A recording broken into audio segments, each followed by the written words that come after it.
Lenard Paquette Jackson, Human Between Bear's Ears. This pole is called Human Between Bear's Ears.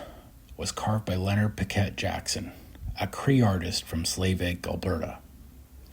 He described the pole saying, "The human in between the bear's ears is to make the bear aware when humans are around. The human is also to watch out for the safety of the animals."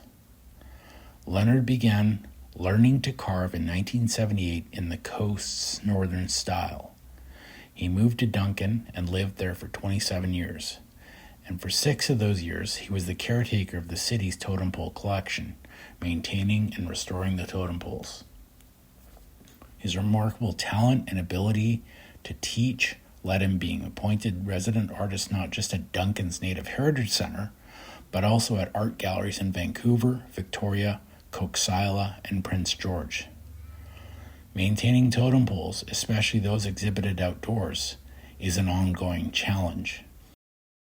In the temperate rainforest climate of the Pacific Northwest, the paint will fade, the figures will become worn and cracked, and the base will rot.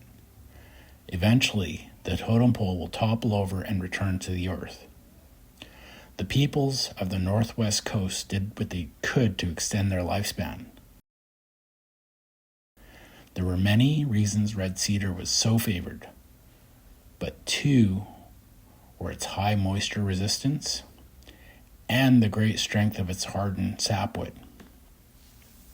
Huge efforts were made to find red cedars that grew in deep, dark parts of the forest where there was less temperature variation. This made them less knotty and more rot resistant.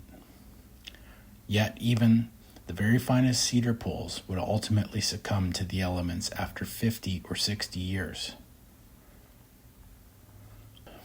When raised in the traditional manner, a pole would be dropped into a hole in the ground that was filled with rocks and gravel. The part of the trunk just above and below the ground was by far the most susceptible to rot, and the place where most poles ultimately failed. Nowadays, poles like these in Duncan are secured to steel beams and raised just off the ground on concrete pedestals. To protect from moisture, the city of Duncan has put metal caps on the tops to protect vulnerable end grains. Coats of linseed oil, sealers, and fungicides can be applied as well. All these steps can slow down the decay, but they cannot stop it entirely. That is why the city has a caretaker working constantly to keep Duncan's pole standing tall and proud for the enjoyment of all.